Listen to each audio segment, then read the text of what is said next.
Assalamualaikum warahmatullahi wabarakatuh. Kami dari kelompok 1 ingin mempresentasikan hasil diskusi kami tentang dasar-dasar fonologi.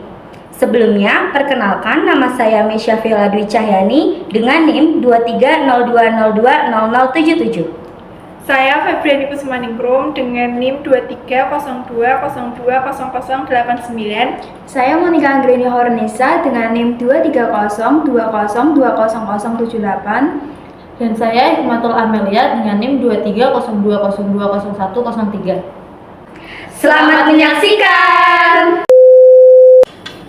Bahasa termasuk bunyi ujaran yang dihasilkan oleh alat ucap manusia dalam bentuk bunyi yang secara umum dipergunakan sebagai sarana untuk alat komunikasi. Interaksi sosial yang dilakukan oleh manusia menggunakan bahasa sebagai media yang menghasilkan suatu bunyi bahasa.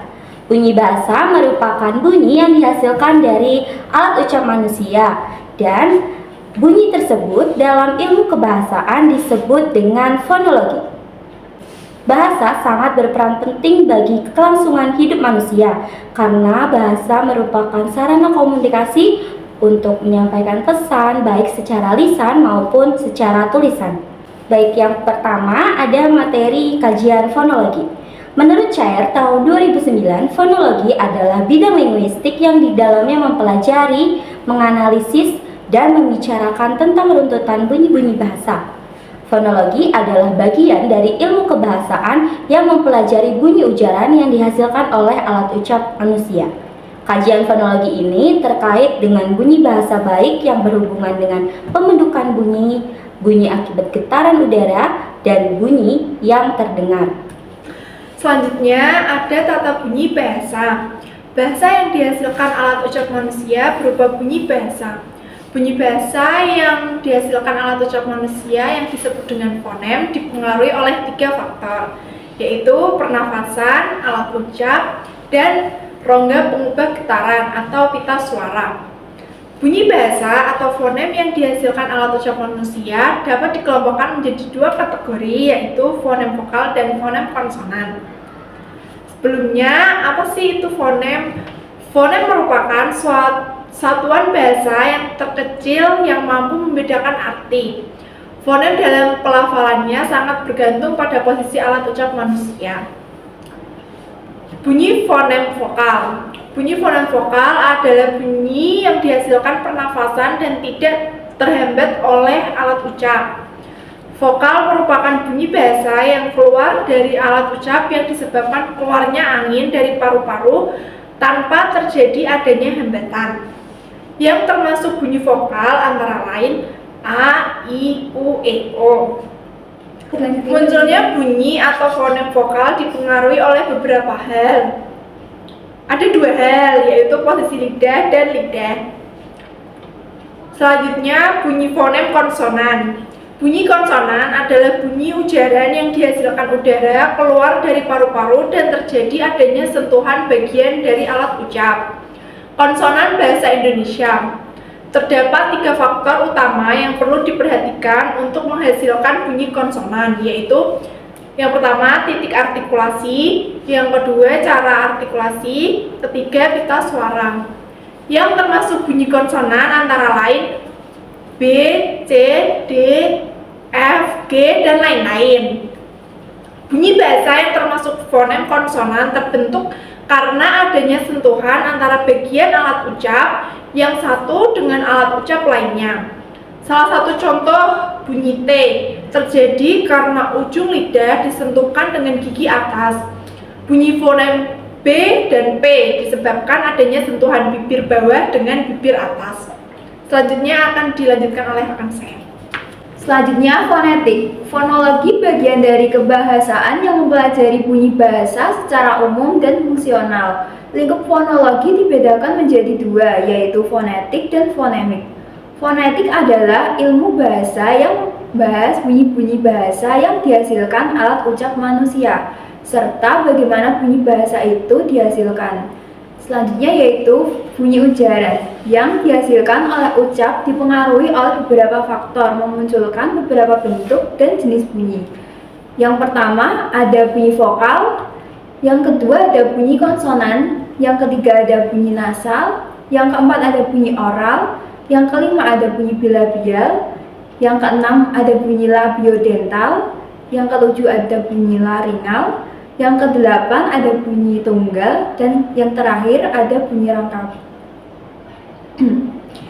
Selanjutnya, selain tataran bunyi, bunyi ajaran agar mampu memunculkan makna yang jelas berhubungan dengan adanya nada, tekanan, jeda, intonasi. Yang pertama ada nada.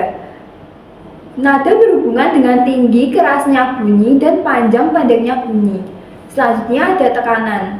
Tekanan berhubungan dengan penekanan pada bagian-bagian tertentu yang dipandang perlu mendapatkan perhatian. Selanjutnya ada jeda. Jeda adalah bentuk pemenggalan bagian kalimat untuk memperjelas maksud yang dimunculkan. Dan yang terakhir ada intonasi. Intonasi adalah akurasi pada penyajian tinggi rendahnya sebuah nada. Selanjutnya, fonetik dikenal dengan adanya bunyi ujaran yang disebut dengan diftong. Pengertian dari diftong adalah dua bentuk vokal yang sejajar dan saat diucapkan mengalami perubahan kualitas. Contoh diftong au adalah pada kata harimau dan kerbau. Contoh diftong ai terdapat pada kata santai dan sungai. Contoh diftong oi terdapat pada kata amboy dan asoy. Selanjutnya akan dijelaskan oleh teman saya. Selanjutnya ada fonemik. Menurut Jos Daniel Parera pada tahun 1983, fonemik adalah ilmu bahasa yang membahas bunyi-bunyi bahasa yang berfungsi sebagai pembeda makna atau fonem. Fonemik merupakan bagian dari fonologi yang mempelajari bunyi ujaran menurut fungsinya sebagai pembeda arti. Dalam kata lain, fonemik adalah kajian atau analisa bunyi bahasa dengan memperhatikan statusnya sebagai pembeda makna. Contohnya mangga dan tangga. Perbedaan makna kata tersebut disebabkan oleh fonem M dan T. Selanjutnya ada gejala fonologi. Menurut Muslih tahun 2017 mengungkapkan gejala bahasa merupakan perubahan-perubahan bentuk kata apapun dalam suatu bahasa lazim. Gejala bahasa merupakan suatu peristiwa yang berhubungan dengan proses pembentukan kalimat. Gejala bahasa juga dapat dikategorikan sebagai salah satu proses pembentukan kata dan segala bentuk proses pembentukannya. Beberapa aspek kebahasaan yang berhubungan dengan gejala bahasa Indonesia yang kita kenal meliputi penambahan fonem, penghilangan fonem, perubahan fonem, dan analogi.